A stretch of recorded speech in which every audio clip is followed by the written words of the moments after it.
Okay, so welcome everyone to our new episode of our webinar series. So 1 year ago, we were here discussing the elections in India, which were ongoing back then, still happening back then. And then 1 year later, we are here back to India again to discuss how the new Modi administration is doing. And many things have changed since then. It's only 1 year, but we have a new, quite chaotic international scene, and we see India trying to find its place in this global disorder, we can call it, and also a few things changing internally as well. So tonight we will try to make sense of this again with a very brilliant team of experts. Some of them were with us last year, Dr. Anastasia Piliavsky and Dr. Mauro Bonavita. And then we have two new experts, Dr. Christophe Jaffrelot and Matteo Miavaldi. So welcome everyone and thank you for joining us. Thank you. Thank you for having me. Thank you for the invitation. So I will start with a brief introduction, and then we start with the discussion among us. And then, as usual, in the end of the webinar, we will open the Q&A session, question and answer. So people from the public will be able to engage and ask few questions directly. So if you have any questions, you can just hold it for yourself until the end or type it in the chat, and we will address them all. So starting from Dr. Anastasia Piliavsky, welcome again. She was, as I said, she was with us last year. It's a pleasure to have you back.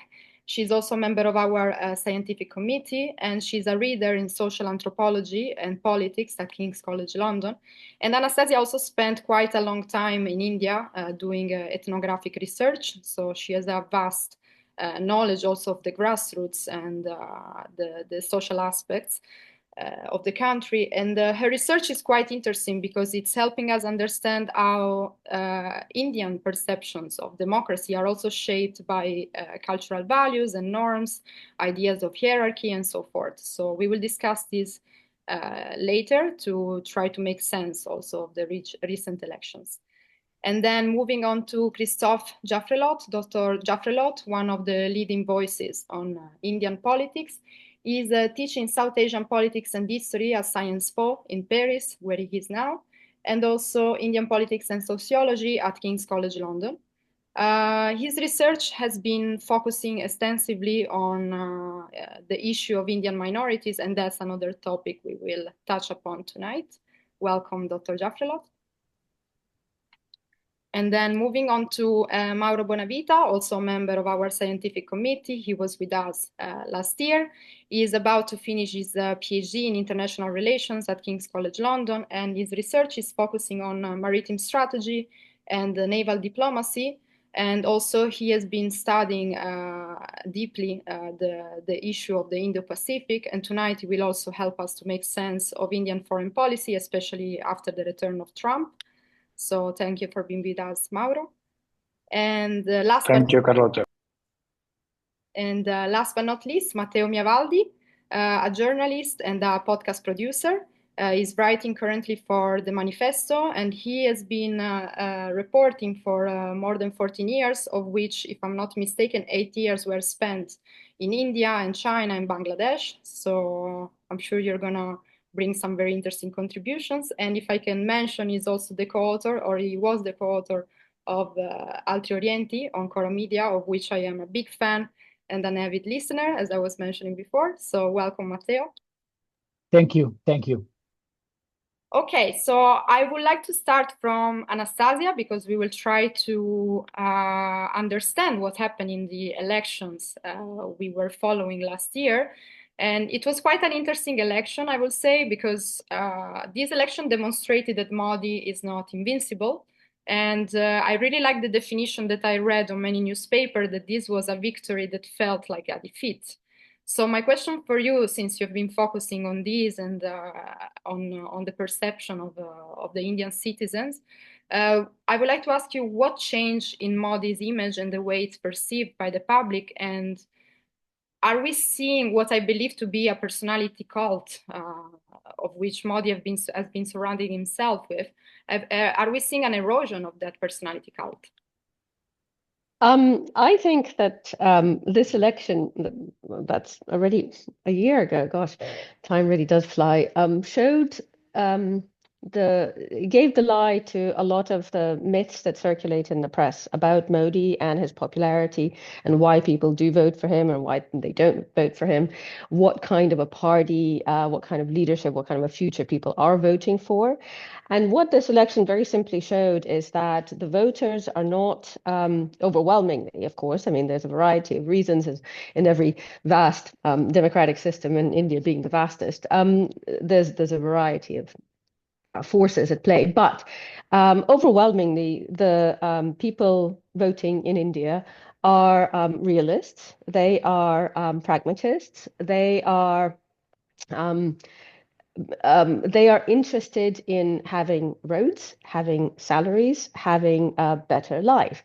And I think we're seeing this sort of movement around the world, and I think scales are starting to finally fall off the eyes of analysts who are used to very habitual to thinking in terms of ideologies, which is, of course, in the world of ideas, like the world of academics, the world of, political analysts and that do political analysis for a living, get paid for it, and who are habitual to thinking in terms of ideologies. I mean, that's how they tend to think about voters. But actually, voters overwhelmingly, whether in the United States or in India, but we've really seen that Modi was indeed invincible, and that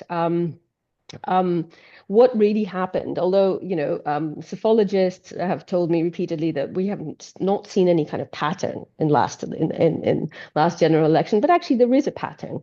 The people who voted against Modi, they didn't just not vote for him, I think they voted against him. And obviously regional parties gained from that, were what I would call India's kulaks, the middling farmers, by whom Modi did very badly, who are, of course, under unbelievable pressure from the climatic changes, who are, whose harvests are failing and who have just not been doing well. And Modi, with all his focus on macro finance, on stabilizing the banking system, and some of the things that he did well. He attracted international investment, but he did very, very badly. He ignored again the bulk of India's vote base. I mean, right? So, yes. Oh, do we have Dr. Zeno Leone? So anyway, so that base, but also lots of others for all sorts of reasons, have really voted against Modi, and we saw it happen. I think the best sort of description of that election was that it's the first election in a number of years anywhere in the world where everybody was happy, because the opposition sort of did much better than they had expected. Modi, lost a lot of seats, but still held on to power, even though he had to form coalition. But what it really again showed this election is that the ideological voter base for Modi is rather slender. I mean, we had this wonderful example of the Ayodhya constituency, which is overwhelmingly Hindu, which has just had this long-awaited temple erected, vote against the BJP. Right, because the building of the temple was done at the expense of lots of houses and shops. So it was actually worked poorly economically for the community. It was very destructive, right? And the voters showed that. They said that, and so the Modi himself, I mean, was shown in this last election to have been torn, as I think he has been throughout his career as prime minister, between his background and his not just his sort of grounding in the RSS and the BJP and the Hindu nationalist organizations, but also his real dependence on the foot soldiers of the RSS. I mean, if anybody follows BJP campaign trail, you will know how important these guys are. They really organize campaigns very effectively. And in fact, most of them aren't doing anything violent. They're just really, really effective at getting somebody on a campaign trail through 12 villages in a day as opposed to 5 villages in a day, right? And that is absolutely priceless. So, but of course, that comes with demands for a Hindu nationalist agenda, for for all sorts of things that he knows don't really win him votes. I mean, these elections, he suffered from a lack of Muslim votes, which he had more of in the previous elections. There were also ethnographically, when I was spending time in India last year, for the first time ever, working class Hindus told me that they didn't like the kind of intrusion of Hindu nationalist rhetoric in the campaign. And when Modi sort of made anti-Muslim comments, that backfired very badly, and he had to backtrack and he had to apologize and he had to sort of say, well, actually, I grew up with Muslims and all my best friends are Muslims. So it didn't work. He had ill-considered advice when he made those comments in Rajasthan, which didn't help him. And again, he had to backtrack. So again, we're very clearly seeing Modi as a leader of a party that could be, for some of its members, it's an identity and the political entity. But for him, the real winning ticket, and he knows that, especially in view of a lacking national opposition, which still isn't there, is a political party that is an economic and a political prospect. Right? It's both an economic sort of a promise of an economic future, plus, of course, a promise of the development of India's international reputation, which does work for a globalized sort of Anglophone, urban middle class. I mean, that is a real factor. The fact that G20 was hosted in New Delhi.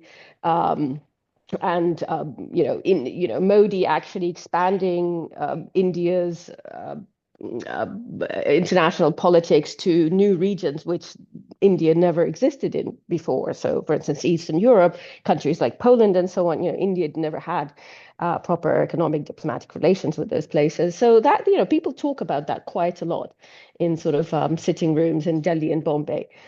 So those things matter, and Hindu nationalism, thankfully, is not the winning ticket. And, we've seen that again in these elections. Is the Modi myth being busted? Well, I don't think there ever was a Modi sort of myth beyond the promise of a new politician. Every politician gets a carte blanche.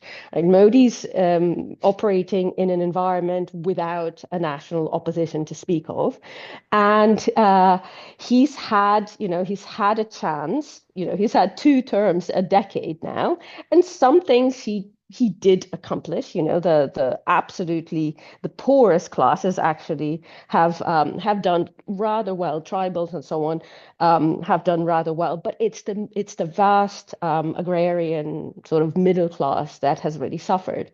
The onion protests in Maharashtra and so on. There's a lot of unrest, and he will have to, if he is to retain popularity, he's gonna have to address that, and he knows that. I mean, that's the sort of, he's banked. Historically, BJP has been an urban party. He's banked on that, but he can't keep doing that because 2/3 of India still live in villages and small towns, and it's still agrarian. And of course, the promise of industrialization and his sort of quiet courting of China. China's taken over. A year ago, it's taken over the United States as India's primary trade partner. He knows that climate change and the struggle of that key electorate that really nearly knocked him out of power is going to be that's the fight, and that's the that's why industrialization really has to happen, and he's going to do it as quickly as it is feasible. I think he's going to try. So I think that's what we've seen. I think we've seen or we should see that in Indian politics, as politics, in Europe, in the United States, is showing itself to be a lot less, in a sense, ideological. Thank you very much, Anastasia. And so sticking to those, you were already discussing this, so sticking to those that did vote for Modi, is there anything in the West that we don't understand, we are missing about his popularity? You talk a lot about cultural norms, and values. So is there anything that we struggle to understand? And do you have, for example, any anecdotes or any stories from your fieldwork that can help us understand Modi's popularity? Well, again, no, I think what I just said, I don't want to. I mean, I think what I've always written about in terms of the frame of cultural values that steer, judgments and decisions in the Indian political process. I've always been very insistent that these are not unique. These are not sort of in any kind of fundamental sense unique to India. The form that they take, the expression that they take, is often more explicit and sort of unapologetic. There isn't sort of a double standard morality that there is, for instance, in the United States. The insistence on egalitarianism, at the same time, an intensely hierarchical society, an intensely hierarchical political system, right? And I think we're actually seeing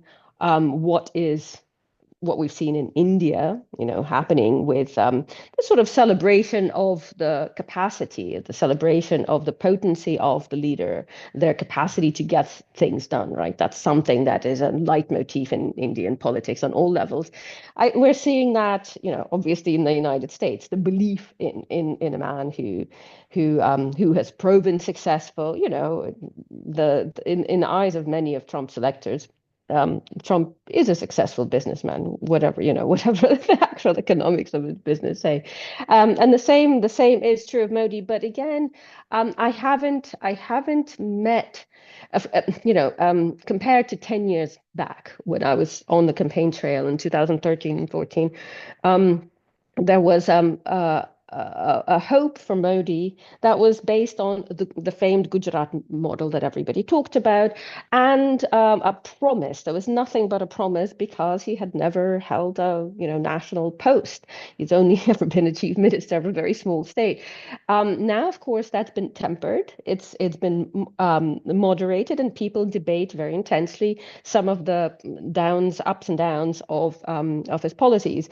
So the inflation has been very intensely criticized. The unemployment, failing harvest, the fact that the government hasn't done enough to alleviate taxation on agricultural produce. On the other hand, people are quite impressed. One of the things that does seem to matter quite a lot in rural areas is the digitization. People have talked quite a lot about being able to bypass bureaucracy, bypass bribes, bypass, to renew a document or a passport. It actually does seem to work in a lot of cases. So there's a lot of very balanced judgment, and again, he's judged on the efficacy of his presence, overwhelmingly, exactly in the same way that local politicians are judged on whether they get stuff done or not. And 10 years ago, I guess it's more than 10 years ago, it's 11 years ago now,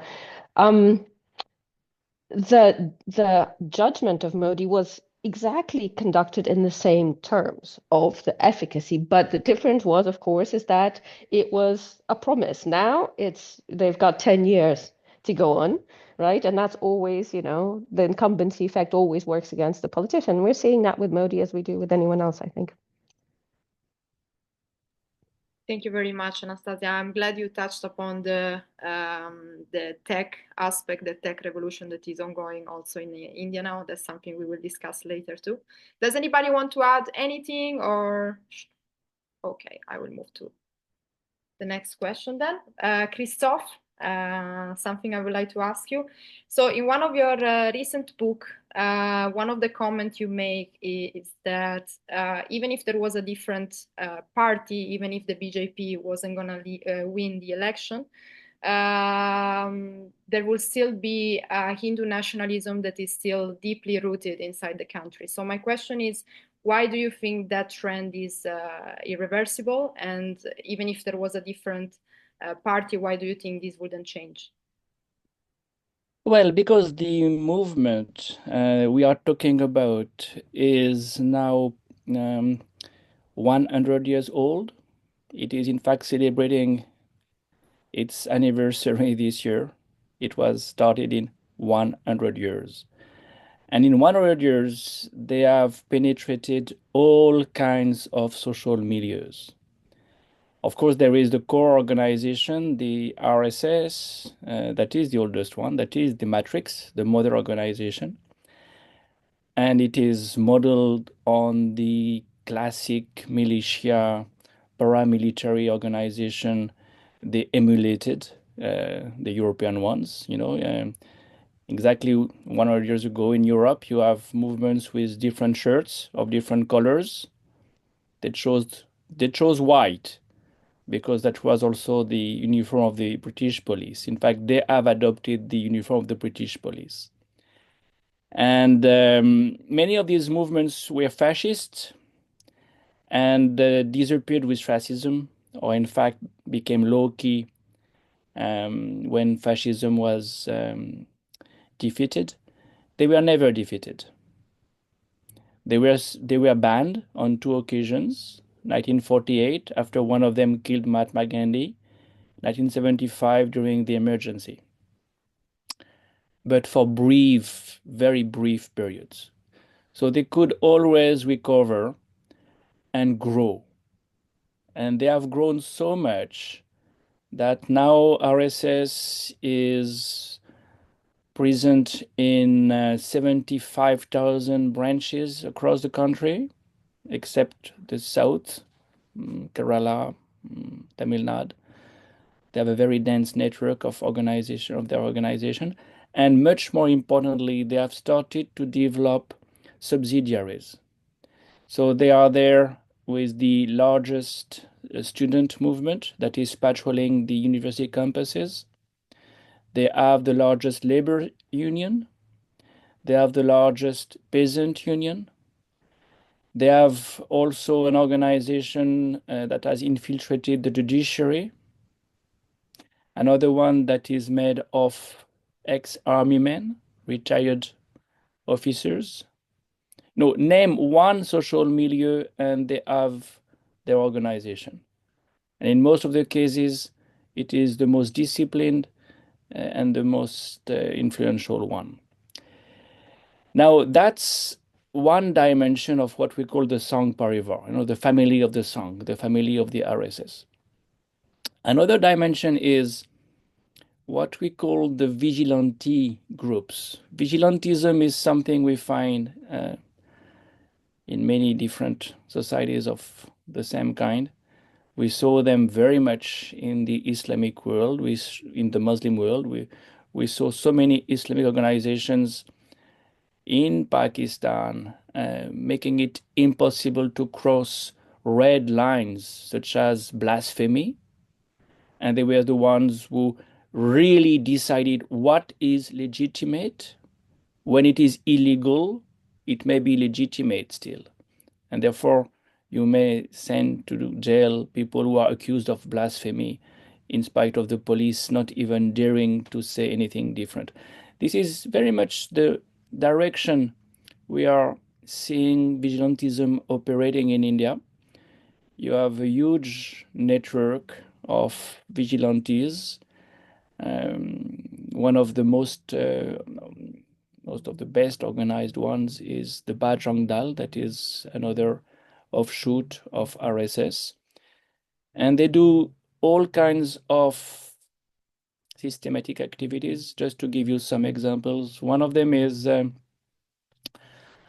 fighting against love jihad. Love jihad is this fantasy that they cultivate that Muslim boys are so handsome, so strong, so persuasive that they will seduce Hindu girls, convert into girls, marry into girls, and have Muslim babies with them. This fear, this psychosis, that is very revealing of the mindset of the inferiority complex that you find among these groups, has resulted as early as October 2014 in a very large campaign against love jihad that has resulted in the patrolling of university campuses to make sure that Muslim boys don't speak to Hindu girls. When the BJP won the elections in Uttar Pradesh in 2017, Yogi Adityanath, a priest by training, became chief minister and hired these people to create the Romeo Squad, you know, another very interesting way to, in fact, exoticize what was happening to the Hindu girls who were really vulnerable, according to them.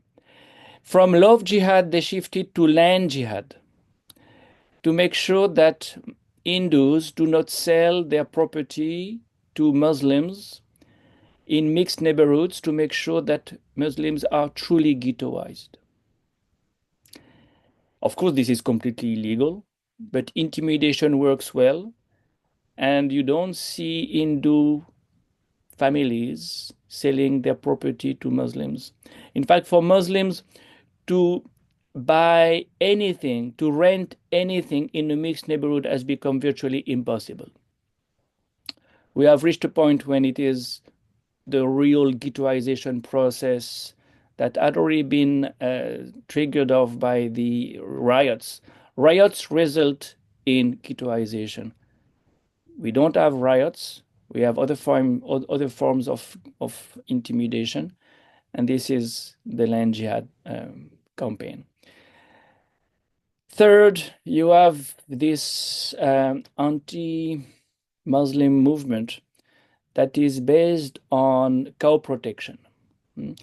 Cow protection is very much similar to what anti-blasphemy is in Pakistan. You know, if you look for a red line, here is the red line. In the name of cow protection, you have vigilante groups patrolling the highways to check whether a truck that is run by a Muslim is not taking a cow to a slaughterhouse.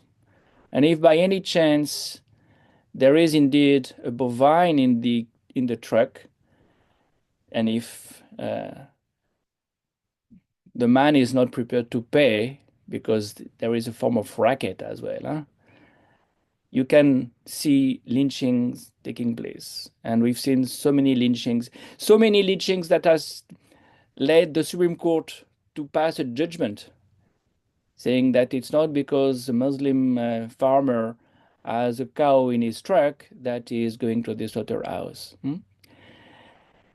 So what does that mean? It means that you have a lot of similarities with what we saw in other countries. And I repeat, Pakistan is certainly an interesting comparison, showing that all this is completely illegal, but fully legitimate. And even when the state government is not BJP but Congress, it does not make any difference. And we saw the fact that you can't go against the sacredness of the cause. You know, if you're there to defend Hinduism, who are you to tell me that this is illegal? The judiciary is giving up. The police has given up for a long time because, in fact, most of these operations are joint ventures between the vigilante groups and the policemen. And vigilantes are using the pickups of the police for doing their mischiefs. So this is the point of no return. Who will make it again possible for Muslims to buy a house in a Hindu neighborhood? Who will make it possible again to have interreligious marriages, not only because of these people, but also because of the law, because now you have laws making it almost impossible to marry out of your community. In that sense, India is very much not only on the Pakistani side, I would say, but the Israeli side. You have this very clear, I would say, parallel that can be made between Zionism and Hindutva. It's not only that the territory is sacred on both sides, It's also that the community has to preserve the purity of its blood. And that means that interreligious marriages are not supposed to happen. So you have many states who have made interreligious marriages impossible, which have made conversion impossible. And that's also take us back to the Israeli, of course, dominant Jewish way to look at how do you interact with the other. And the other, on both cases, is a Muslim mostly. Yeah, it is very deep. I don't mean that there will not be some changes. There'll be some changes. There is a fatigue with the Modi government. But I mean that it will be very difficult to replace what has become, I repeat, sacred in some ways. So sacred that the law has been changed, can be changed, and will not be so easily be reversed. You know, incidentally, it goes with the way they have changed the Citizenship Act. In 2019, the Citizenship Amendment Act has made religion a criterion for access to citizenship. Now, the refugees from Afghanistan, Bangladesh, Pakistan, who are not Muslims, are the only ones who are eligible to Indian citizenship. Muslim refugees are not eligible to Indian citizenship, which has made, of course, which has created so much fear among Muslims, because how do you prove that you're not a refugee? You don't have the papers. No, most of the people don't have papers. And in Assam, they have identified 1.7 million people who could not prove that they were Indians, 2/3 of them being Muslims. And camps have been created for deporting them to Bangladesh, and a national register has been created for precisely identify the dubious Indians. This is the almost official name that they have now. This is going in the same direction. You make ethnicity the root cause, the real identity. And last but not least, it goes with the role of the diaspora, because if you're a Hindu in the US, in UK, in Canada, you're a Hindu first. So you are very much part of this large community that is transnational now. And RSS has developed its own network in all these countries. And you now have also student unions, organizations among the Hindus in UK, in Canada, in the US, reporting to India, to the Indian center of these organizations. And it's very logical, you know. You're not supposed to pay allegiance to your home state. You're supposed to pay allegiance to your community. It's all based on this communitarian identity. And this is the next step. This is exactly what we are seeing, especially in Canada and UK. The next step is to also influence the diaspora, the host society, the host government. A couple of years ago, we saw riots in Leicester in UK between Hindu nationalists and Muslims on the occasion of a cricket match. This is a way to somewhat export in the West, where you have diasporas, the kind of identity politics and conflict that is now, very well routinized on the Indian side. That's why I think we need to look at things as societal and not only as political. The political dimension of all this is very superficial. Incidentally, RSS has never been interested in politics, has never been interested in electoral politics.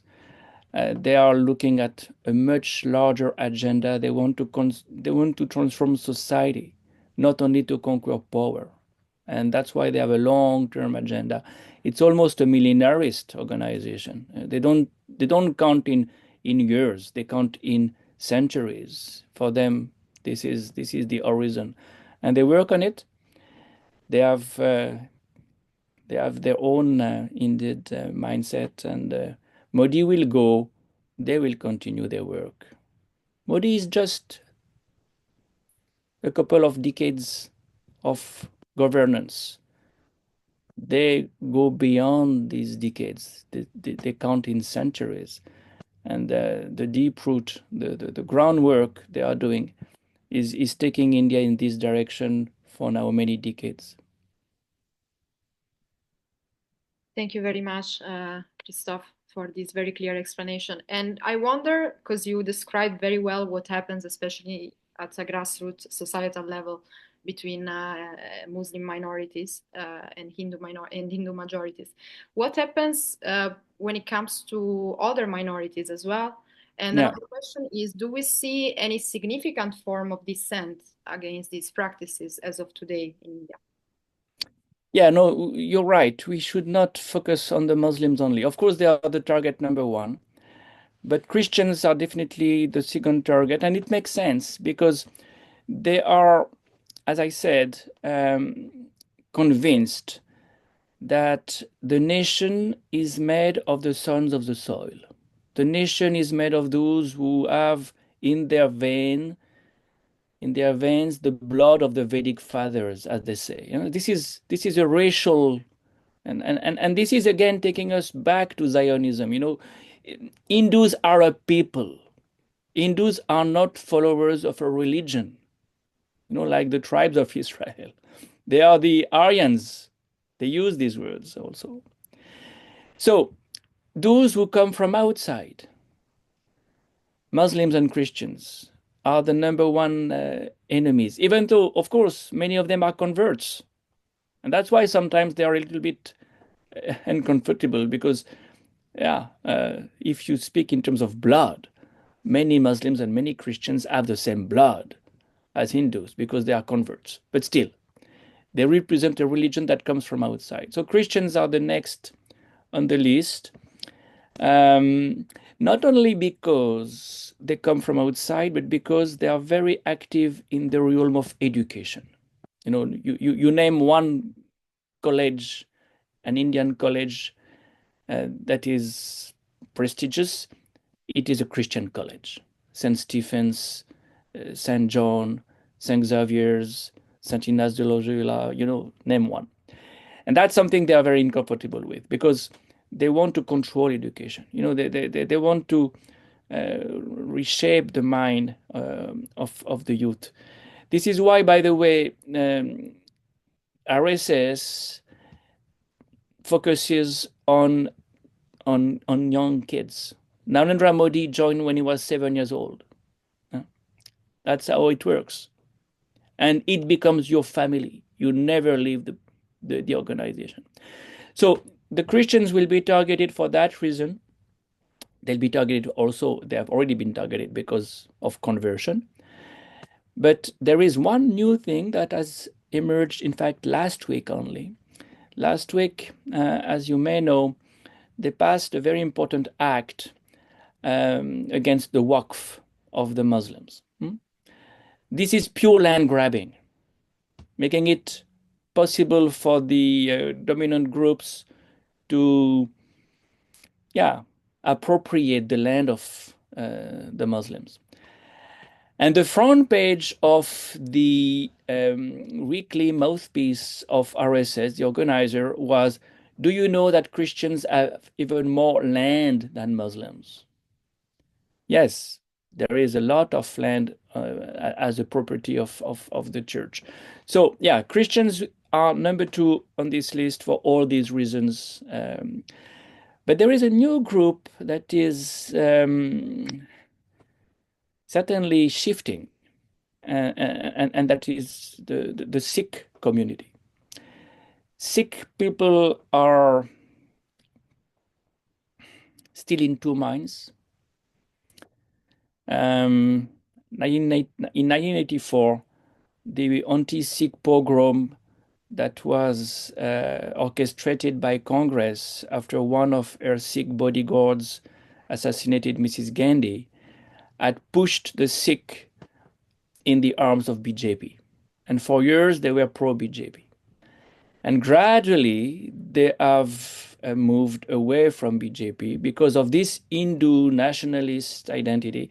You know, forever, for a long time at least, RSS kept saying Sikh people are the arm of the Hindu community. And Sikh people have repeated, we are not Hindu. Hum Hindu nahi hain. This is a very, very famous phrase. So they resisted this attempt at being swallowed by the Hindu nationalists. And when the farmers' movement culminated in the protest against the Farmers' Acts 4 or 5 years ago, Sikh people were particularly affected by the repression. And they were affected physically, but they were also affected ideologically because they were disqualified as Khalistanis, as separatists, which was, of course, completely wrong. They were just asking for their due as farmers. But in fact, the BJP government has alienated many Sikh people. And in the last elections, it was fascinating to see that not only BJP could not make any dent in Punjab, the state where Sikh people are in a majority, but you had also Sikh quasi-separatists elected again, and one of them from jail itself. That is something that explains the solidarity with the Muslims. You see a lot of solidarity between Muslims and Sikh. And that is also an explanation for again, the diasporic dimension. You know, you might have noticed that the Indian government has targeted a Sikh Khalistani separatist based in Canada and killed him, and tried to do the same thing with another Sikh Khalistani separatist based in the US. So we are back to this idea that the conflict, the battle, is not only in India, but it's transnational, it's international. And for the Sikh people in India to see their fellow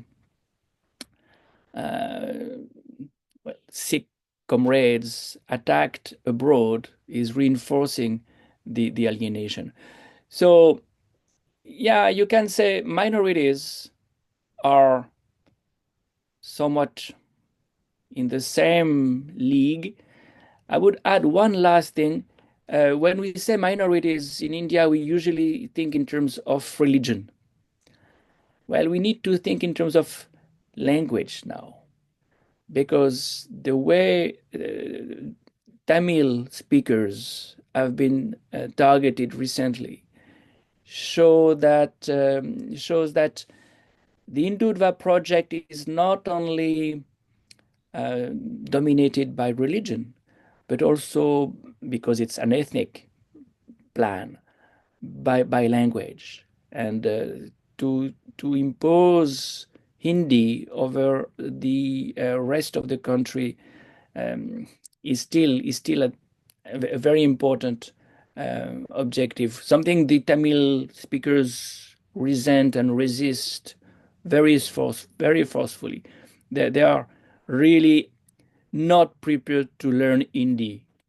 That's something they will resist. So minorities have to be seen as not only religious anymore, but certainly linguistic as well. Thank you very much, Christophe. I think a term that you use in one of your books that captures very well the reality you're describing is that of ethnic democracy, which, if I'm not mistaken, was first used to describe the Israeli reality. Exactly. This is Sami Smouar, an Iraqi Christian living Israel, who coined this very interesting phrase, saying, yes, there is democracy because there are elections.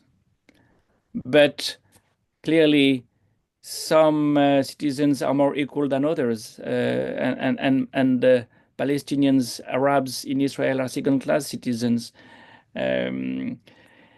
which is of course a contradiction in terms. I would prefer now ethnocracy rather than ethnic democracy, because where is the democracy in this? Especially at a time, and I'll close on this, but we need to insist elections are not an even playing field. You can't look at the voting behavior of citizens in 2024 the way you looked at this electoral behavior in 2014 because of money power.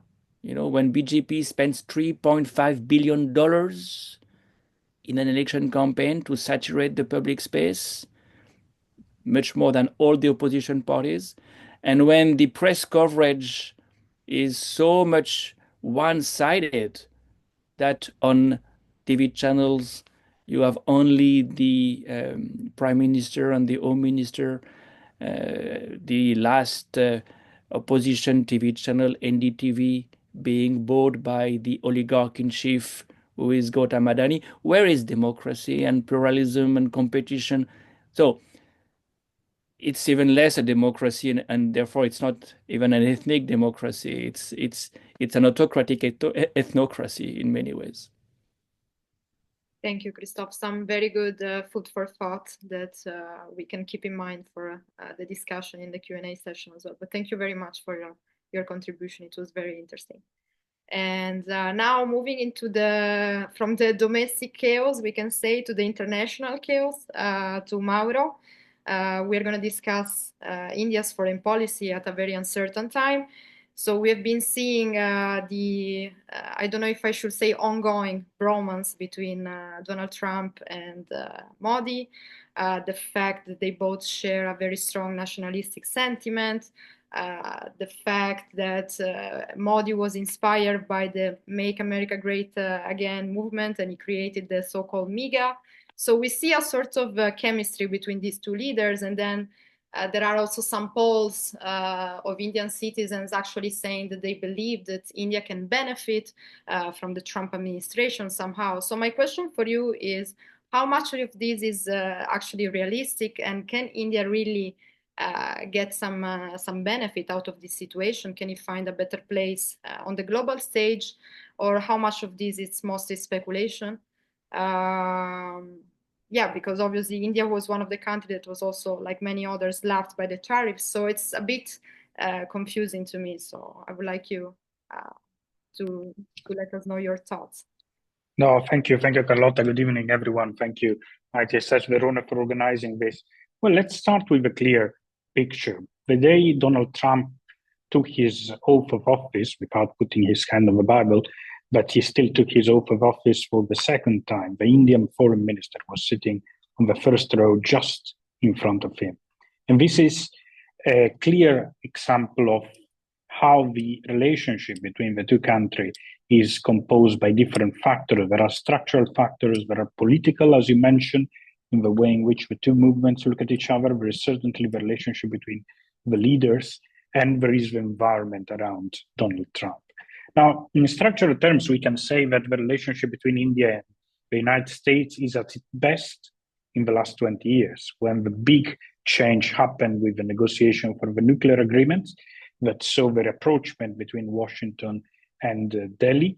And under George W. Bush, who was the first to try with his team to think of an Indian policy, of an US strategy for what it is now called the Indo-Pacific, and specifically for India. And we can largely say that US strategy, at least in the Indian Ocean region, hasn't changed, because their only strategy is to go through India to operate in the region, with many limits and challenges that this demonstrates.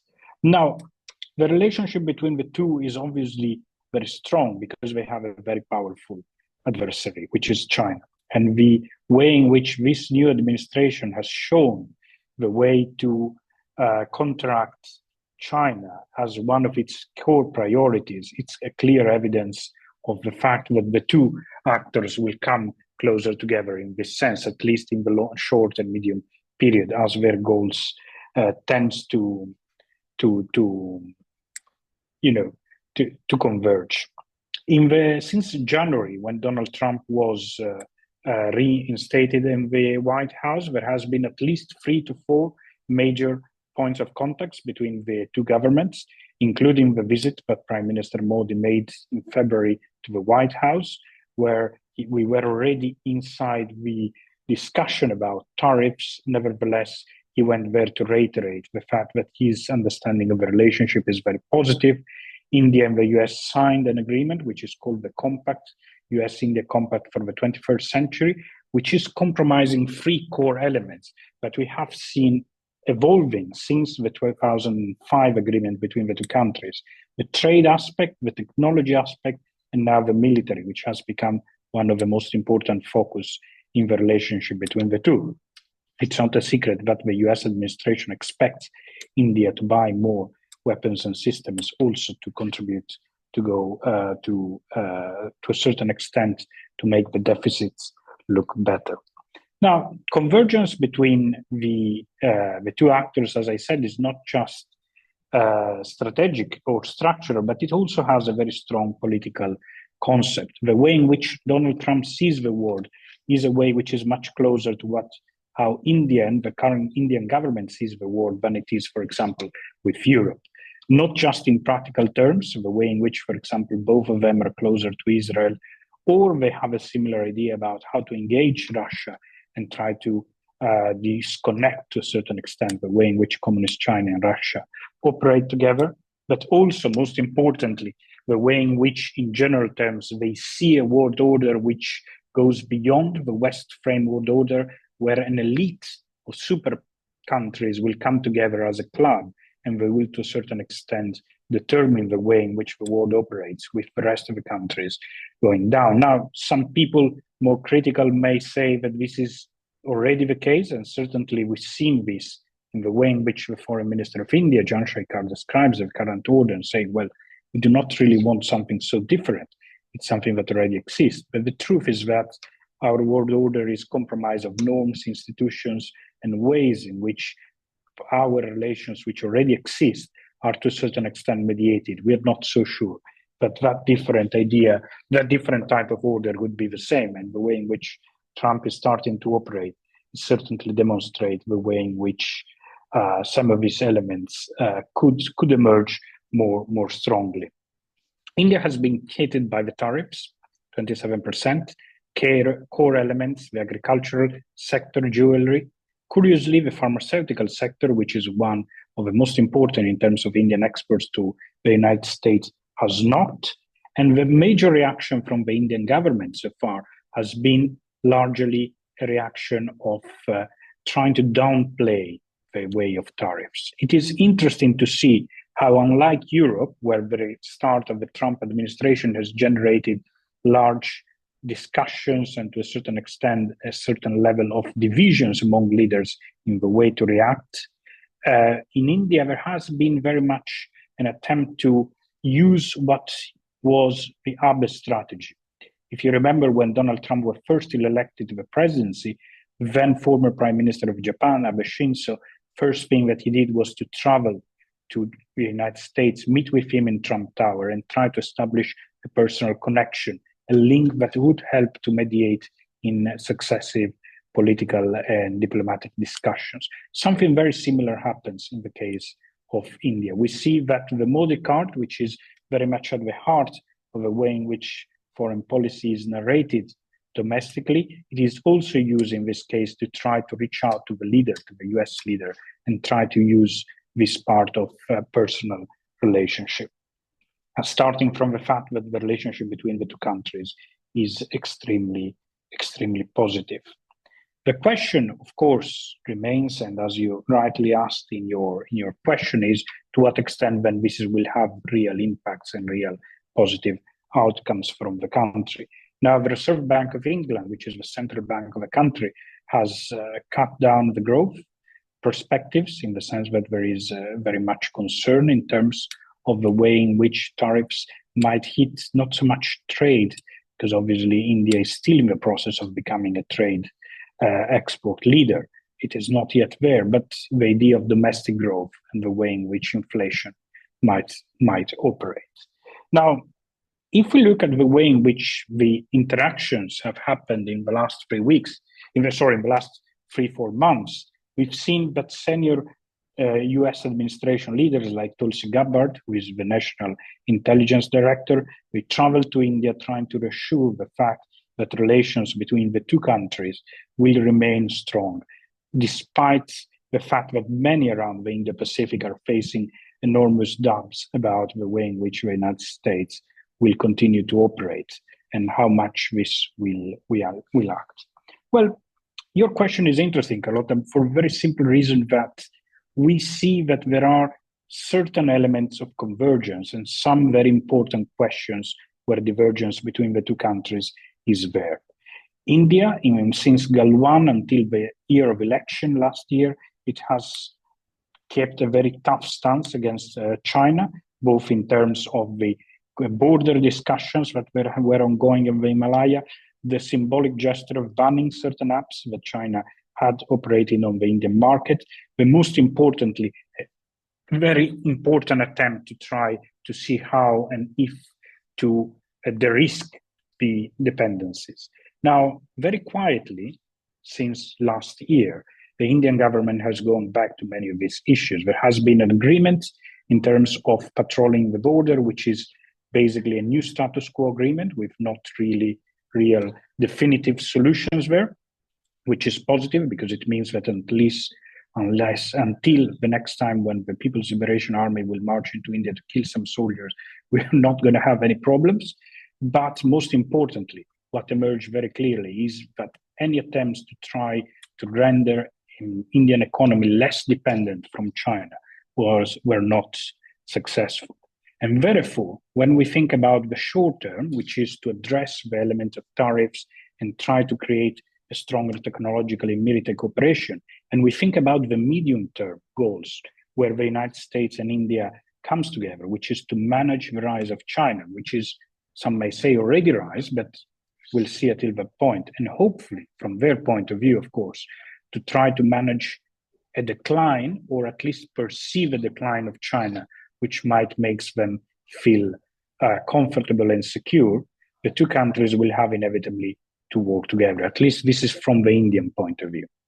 India is very much concerned from two things which might emerge in the next few years. A conflict, because a conflict will change the balance of power and one will emerge as winner, and therefore winners tends not to need so much friends, and a rapprochement between Communist China and the US, the G2 scenario, where the two world powers come together and they decide for the rest of the world.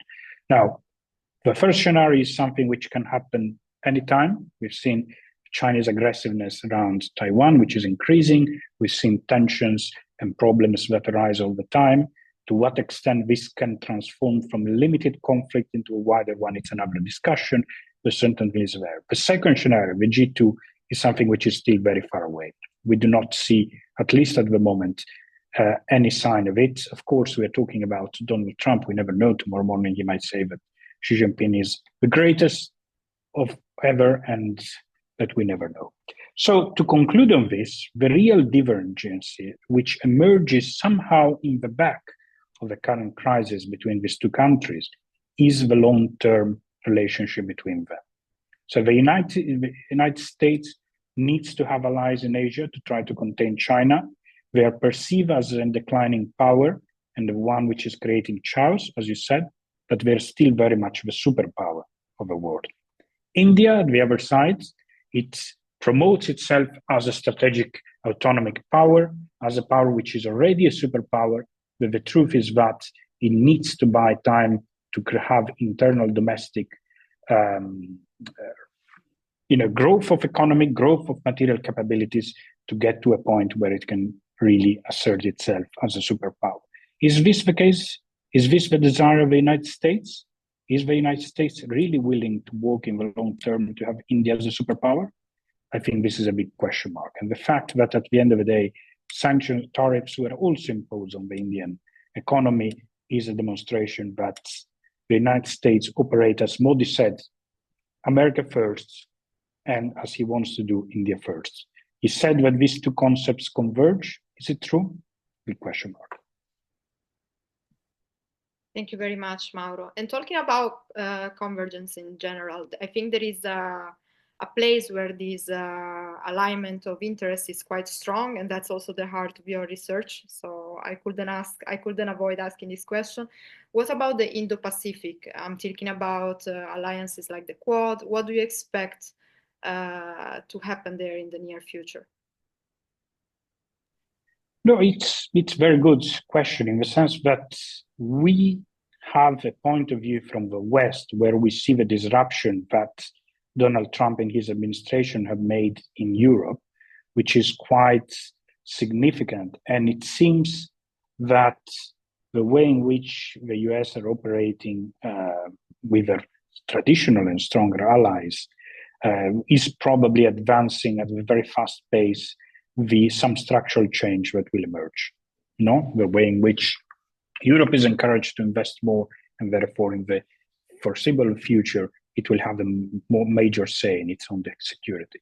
In Asia and in the Indo-Pacific, this is different. It's much more complicated. There are countries which are very concerned, like Japan. There are other countries which are less. The Quad is, we would say, a happy island so far within all this chaos. Not just because one of the first political actions of the new US administration was the meeting of the foreign minister of the Quad immediately after the new oath of office of President Trump.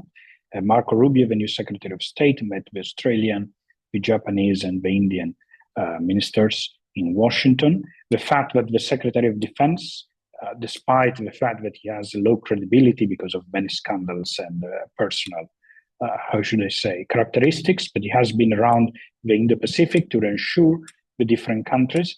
But most importantly, everyone in the Indo-Pacific, from the coast of Aden to the Honolulu, remembers very well that it was Donald Trump who pushed for a more security cooperation in the Quad in 2017, at the time when Quad was mainly one of the many initiatives where countries come together and they talk.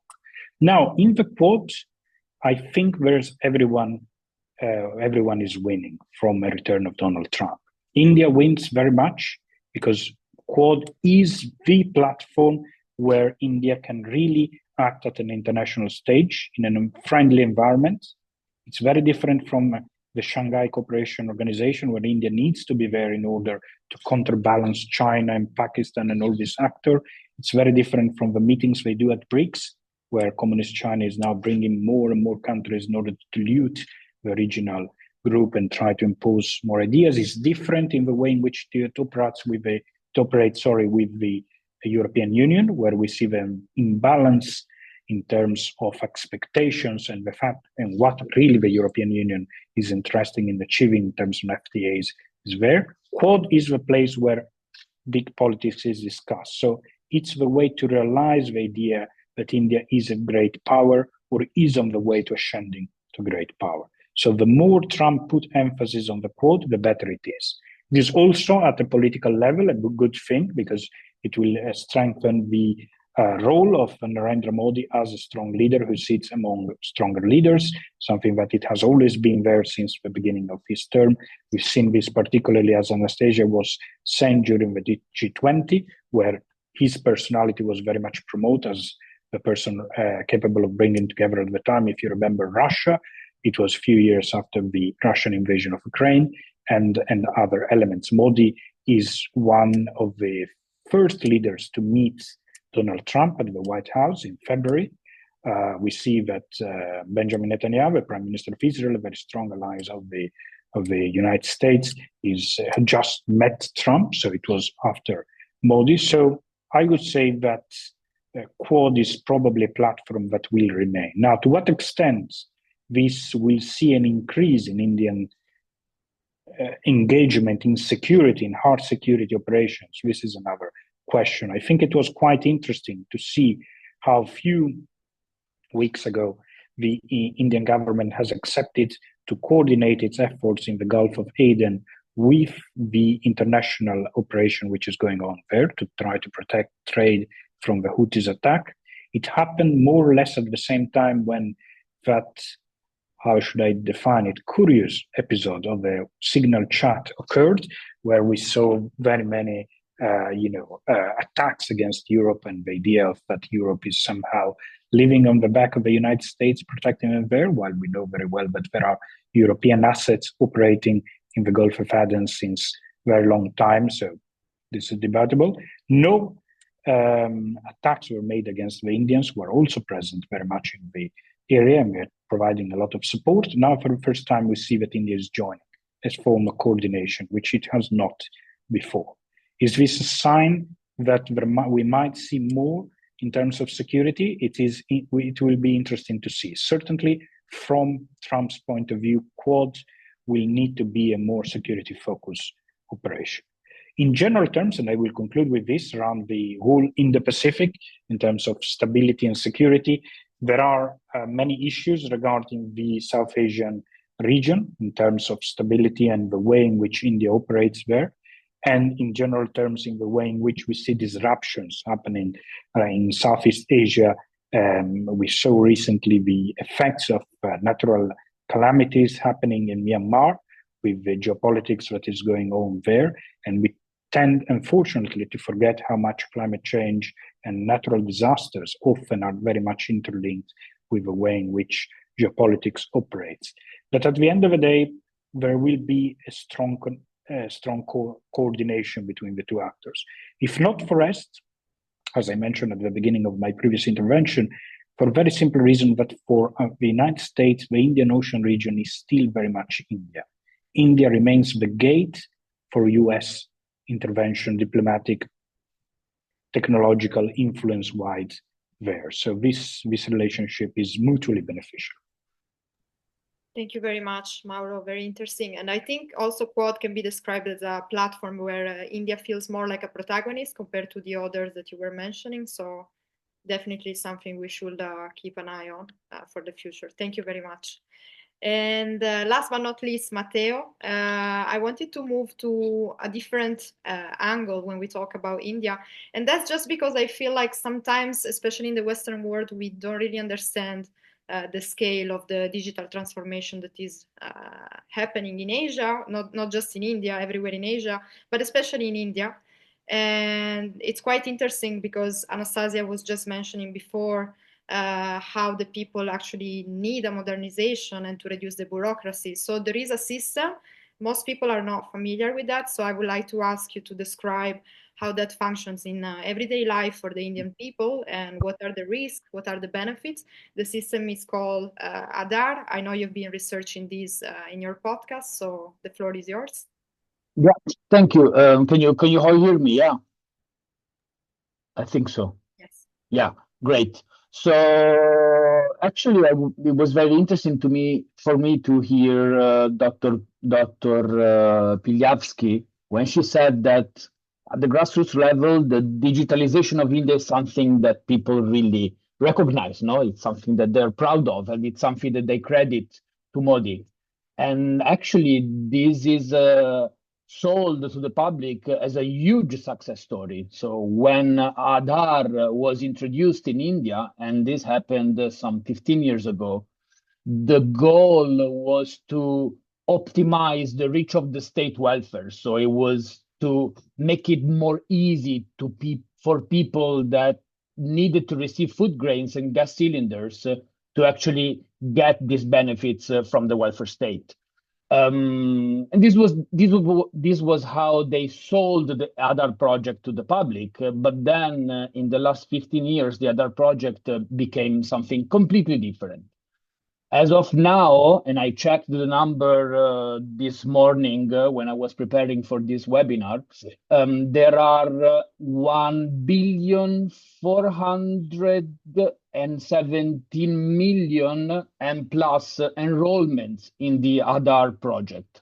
So what is the Aadhaar project? Basically, it's a wide enrollment of basically all the people of India they scanned the fingerprints and the iris of the majority of the population of India, and in exchange, they gave them for free this code, this 12-digit alphanumeric code that basically was, they were telling them that this code was used to have a digital relationship with the government. It was going to make their life easier. It was going to make their life seamless with the structure of the Indian state. And of course, the one of the important things of this Aadhaar project is that it was not mandatory. You could do it if you wanted to. This is how they promoted it.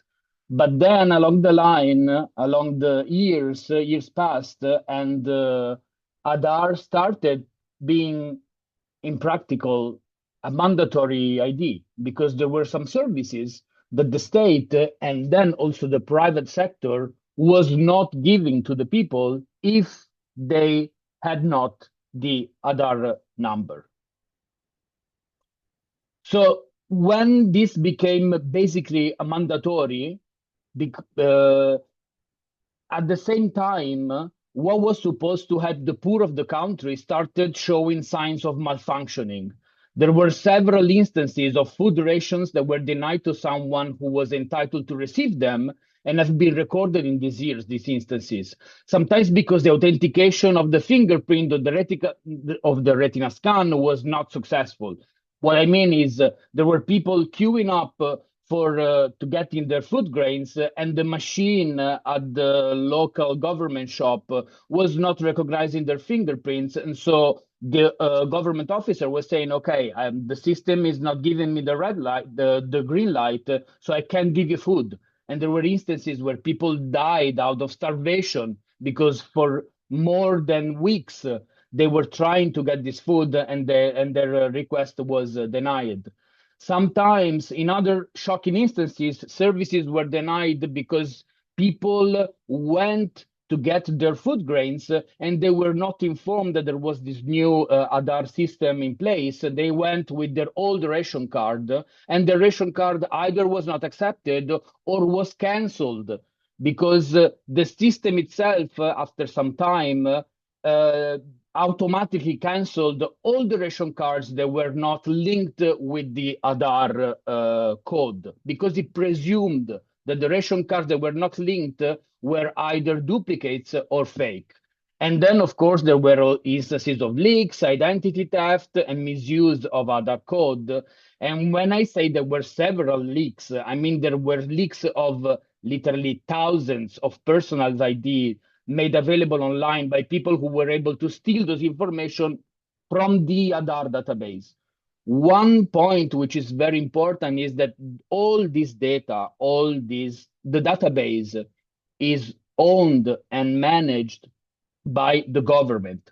So every time someone in India uses Aadhaar to authenticate himself or herself for services that are with the state or with the private sector, the database gets a new piece of information and puts it in a silo that is, let's say, Matteo Miavaldi, I go and I buy food grains and I get with Aadhaar and I just put my finger on the machine, then the government knows that in that day, at that time, I get my food grains.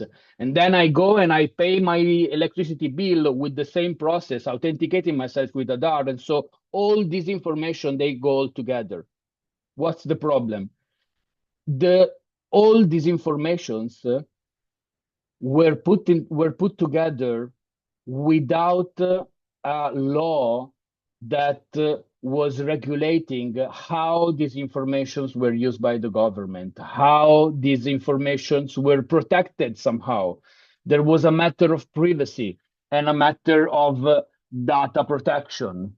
So all these data now, they are in basically these silos of the government, and up until 2023, there were no laws protecting data for the people of India. Of course, when the system became active, the matter of privacy was raised in court.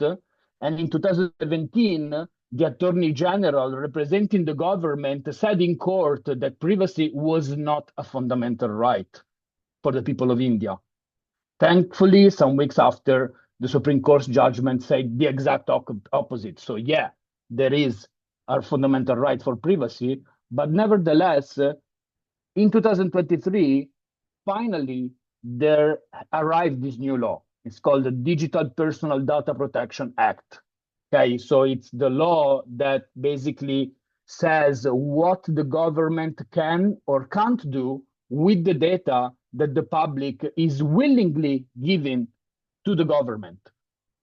What's the problem? The law, it doesn't really protect much this data because the act, the law itself, contains significant exemptions that allow the government to exempt themselves from the application of the act. So basically, the government, if there is, as this is the wording of the law, if there is an interest of sovereignty and integrity of India, security of the state, friendly relations with foreign states, maintenance of public order, or preventing incitement to any cognizable offense relating to any of these, the government basically can waiver all the protection and do whatever they want with this data. Okay. Now, recently, there was a new development, which is that the Election Commission of India probably will start linking that Aadhaar with the voter ID, which means that the voter ID, the electoral action of each people of India will somehow be linked with Aadhaar, and those data will end up in that silo where there is all your life. So on the one hand, as it was said before, the perception of the Indian public is that now that we are finally digital, everything is smoother, everything is easier. We can make things without queuing up in offices, okay? But on the other hand, the question is, what's the price for it? I mean, the price is giving up privacy, giving up all those data, and what's the government doing with this data? Who has access to this data? The business, the private sector, we know that has access to this data, and we don't really know what they do with this data. And also the police, what can they do with that data? There's the matter of profiling, because Aadhaar is linked with the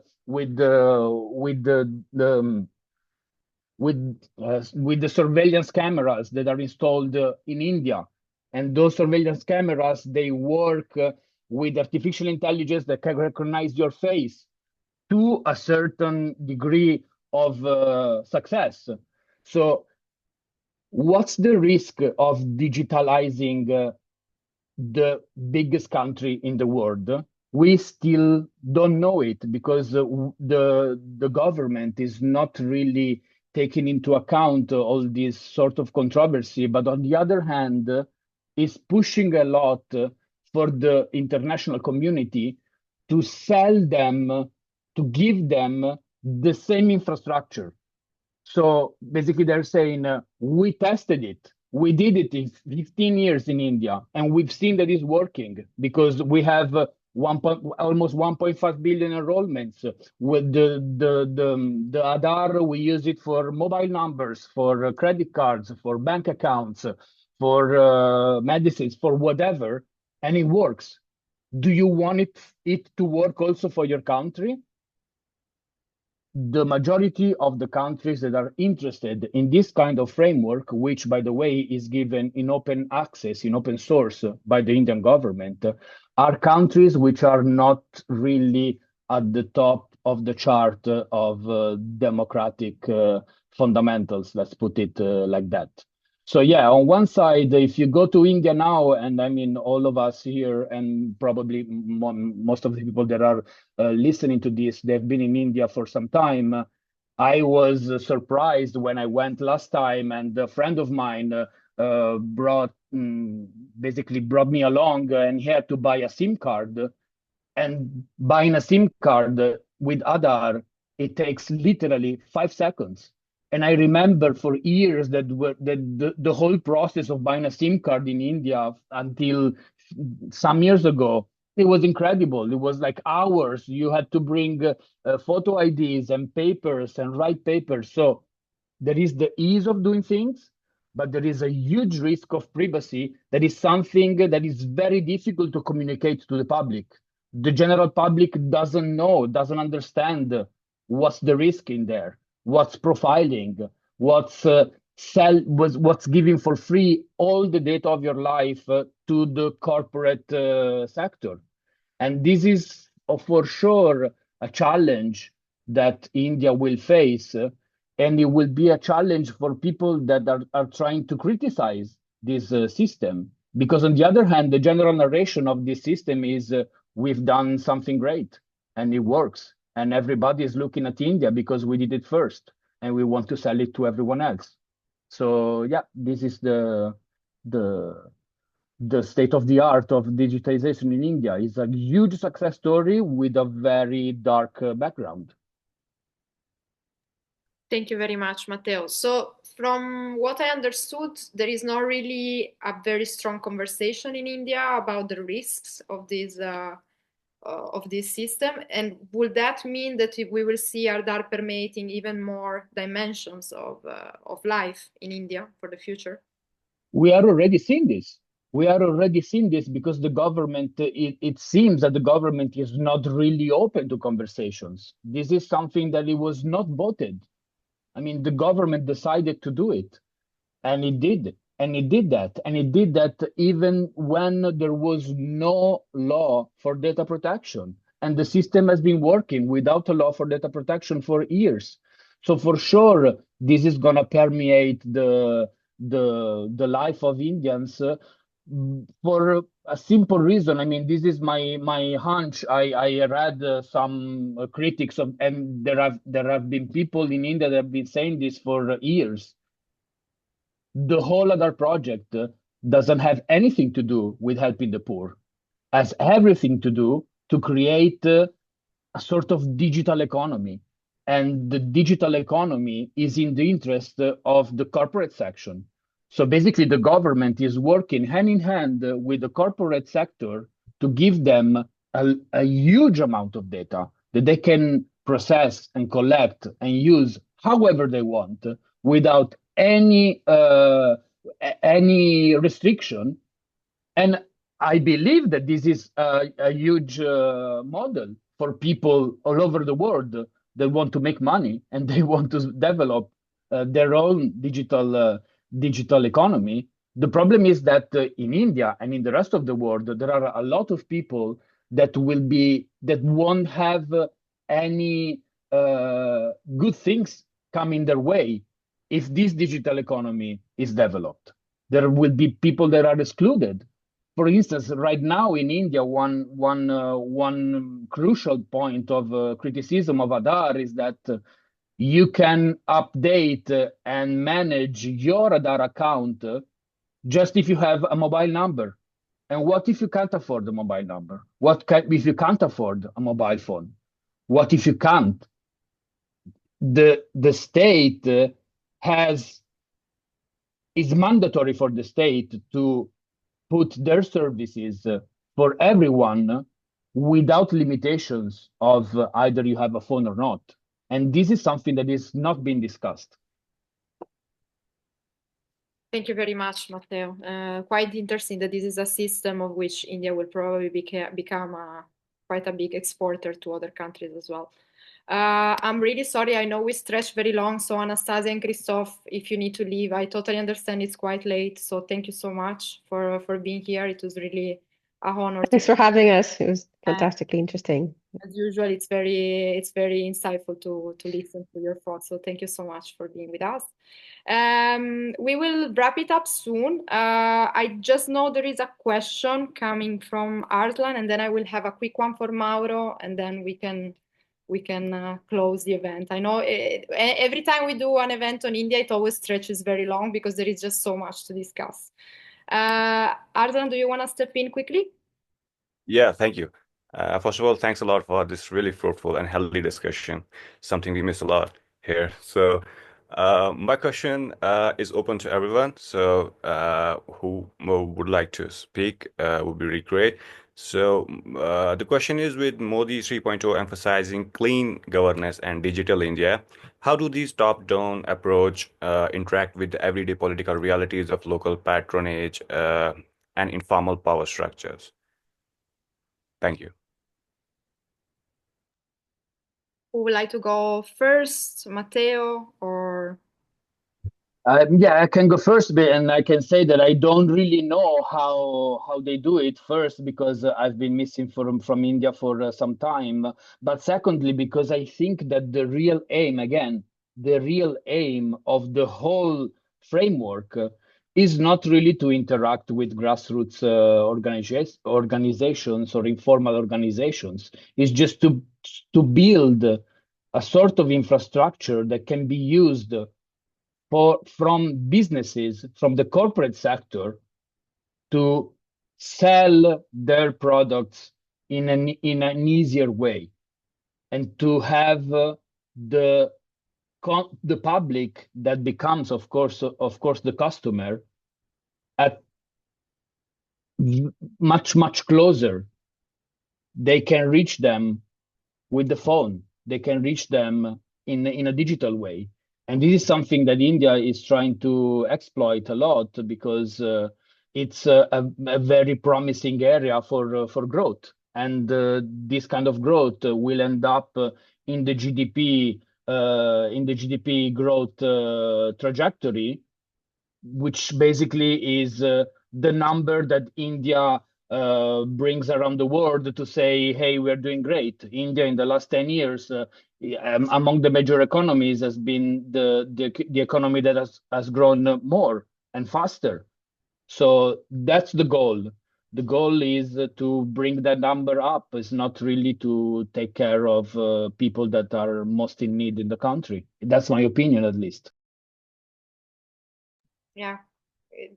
That's when numbers don't necessarily reflect the reality on the ground also. Thank you so much, Matteo. Mauro, do you want to add anything? Well, not strictly on this, but I found something very interesting what Dr. Miavaldi was saying earlier about the way in which the system operates. I wonder if this is just the reflection of the way in which BJP and Hindu nationalism operate, or it is much more structural problems in terms of the way in which the post-colonial states operate. The case of India is a very clear example of this. No, I think some of the previous speakers, I don't know if it was Dr. Jaffrelot, I see he's not here, he's probably running after his students now, but I think that he mentioned also certain things, and he was saying the way in which the two parties may be in power, but certain things do not change. Now, the way in which I see this very much, for example, in the way in which think tanks operate, and the way in which the state is very much the center, still not just of politics, but of economy, and the way in which it operates, what it is allowed, what it is not allowed, which is very different from other experiences, is probably also an element there. So the question will be not so much the next election, but more in general, how civil society operates and organizes itself. I'll just stop here. Thank you very much. Does anybody else want to ask anything? Oh, go ahead, Ardo. I'm sorry, but I really came up with it. Just struck my mind too, Mauro, if I may. Of course. Yeah, it's regarding the foreign policy. So I wanted to just understand how do you interpret the philosophical or ideological vision driving India's foreign policy under current government, particularly its strategic autonomy and civilizational narrative? I mean, how does this vision shape India's democratic identity on the global stage? No, thank you for this. How much time do I have? I don't know. We have to finish, but it's an excellent question in the sense that it's complicated.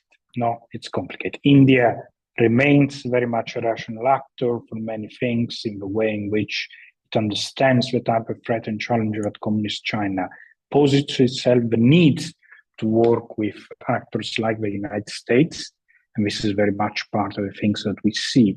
However, there is certainly a dimension of ideology and narrative, I would say, that it's quite present. And this has an impact very much in the way in which India operates with the Indian government, not India, but the current government operates with its neighbors and tries to operate with Southeast Asia. There has been, since in the last more than 10 years now, an attempt to revive cultural and religious and traditional links with Southeast Asia in the way to portray India as the country which has spread to a certain element culture and religion, which is true if we consider Indian culture altogether through the different centuries and how it has evolved. Historically, there are so many sites and connections and contaminations in Southeast Asia, but this has not really transformed itself in an operation which is very clearly indicated. In the case of the rest of South Asia, we've seen in Bangladesh, in Nepal, certainly some attempts to connect with its people, but they haven't really gone that far. It's mostly a traditional approach, which is to link with certain type of elites which are friendly and therefore try to maintain a certain type of connection, which is in fact not working very well in some countries. We see this with difficult relationship with Nepal and with Bangladesh. So I would say that there's an ideological narrative which is very much present, but I have the sense that this is mostly a domestic narrative. So it exists because it impacts the way in which the leadership is portrayed and the way in which the narration about how the country is rising, and therefore the need for everyone to contribute to this goal is there. It has some impacts indirectly, in the sense that the way in which in South Asia there is a growing concern with certain majoritarian policies which are taking place. To what extent this has then a strong impact or not, it is debatable, because the rest of South Asia, it's certainly not democratic, and there are very many limits in terms of the way in which people can express and see their expressions have an impact on policies. Not everywhere, but certainly Pakistan is a clear example of this. But it has an impact which is indirect. Thank you. Thanks a lot. Thank you very much. I promise our last question. We'll just give it another 2 minutes, and then we will finally wrap it up. Mauro, but also Matteo, because you were living there before, so I'm sure you will have something to add. Do we want to spend a couple of words just on another complex relation with a neighbor, which is Bangladesh? Yeah. I go, Mauro. Okay. Yeah, but I will be very, very brief. When I was living in India, actually, I was living in West Bengal, and I've been living there for 3 years. So, I mean, Bangladesh was really just right outside the border. And things have changed very quickly in Bangladesh since Hasina was chased out of the country, basically. And Hasina has been a very strong friend of Modi and the Modi regime somehow for the last 10 years. And now the situation is shifting because there is much uncertainty in the country. There is a temporary government, which, by the way, and I think it's the news of 2 days ago, there was some sort of agreement between Bangladesh and India to allow Bangladesh to basically transit their products from Bangladesh to India, and then from India to ship it all over the world. And this agreement was just unilaterally suspended by India, citing problems with the price of this whole operation. And For sure, the Modi government is not really happy about what's going on in Bangladesh, and of course, and most of it is not happy about the uncertainty. There is no way that anybody can predict when there will be elections in Bangladesh, how they're gonna be, if Hasina or someone else in Hasina's name will run for these elections, and this uncertainty for a country that has been progressively moving towards the sphere of influence of China becomes a huge problem for the Indian foreign policy in the region. I think, I mean, I was seeing Mauro was doing like that, so it was reassuring me. And if you want to add something, I hope you don't need me to reassure you. But anyway, no, you're totally right. Friday, the two prime ministers met. Actually, Modi and Mr. Yusuf, who is the caretaker prime minister of Bangladesh, met on the side of a BIMSTEC meeting, and it was the first high-level meeting between the two leaders since the fall of the Hasina government in August. But most of the analysis agree that this was mostly an attempt to try to recreate some sort of discussion rather than to try to find any proper agreement. It's very complicated. Bangladesh is a clear example of how the process of decolonization in South Asia was problematic. We tend to think about, obviously, Kashmir and all the discussion which is around where Bangladesh is another clear example. Bangladesh and West Bengal, so close, such a rich culture in terms of literature, poetry, all the elements that we tend to associate with culture, but so divided because of the lines of community. Since the fall of the Hasina government, there has been a lot of attention in India, on Indian media, on the violence against minorities, particularly Hindu community living in Bangladesh. This is in part verosimilly because of the political connection between these communities and the Awami League, and in part because obviously Bangladesh unfortunately hosts some Islamist groups which have re-emerged since in the chaos that was provoked by this outlast of the Hasina government. In general terms, as Dr. Miavaldi said, yes, there's a huge geopolitical competition going on. For India, it's a very problematic area. Northeast India is an area where sovereignty is still debated by groups, insurgency groups that are against national unions. Some of them, they operate from Myanmar, where the control of the central government is nearly non-existent. And therefore, the fact that China can start to create the infrastructural projects, have more presence in an area where historically, at least in the past during the Cold War, it has supported insurgency groups is something which is problematic. The way in which India operated trying to block the transfer of goods is not new. It is an action which has already happened against Nepal many years ago, for example. So it is a way in which India sees its relationship, which is complicated with many neighbors. A relationship where on the one side, you cannot deny your geography, so you need to work with these countries. On the other side, the way in which you do it, which is to link with certain type of elites, which when they come into crisis, you remain with virtually nothing in your hands. It also creates the space for adversaries to come and try to operate.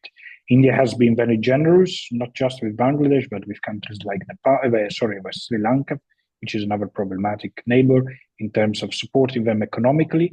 Nevertheless, all these efforts are not enough to contain China and push it away. And therefore, paradoxically, the more India gains or perceived to gain a role at the world stage, which is central operating with great powers, the more the relationship with its neighborhood becomes problematic and less present. And obviously, Communist China is trying to take advantage of this, and it operates very well. It has the money, it has the possibility, it does a lot of mistakes of its own, but it's very much there. Curiously, the only power, and we go back to the issue of Quad, and I will conclude on this, and it's very evident in the case of Bangladesh, the only power which is really trying to create a system between India and its allies to operate in the region, is Japan, another Quad operator. But the lack of infrastructure, the lack of resources, the lack of, how should I say, mental openness of the Indian elite to understand that it needs to bring more actors to try to operate in this sense is one of the major reasons why this relationship is not working. Thank you very much, Mauro. Matteo, do you want to add anything?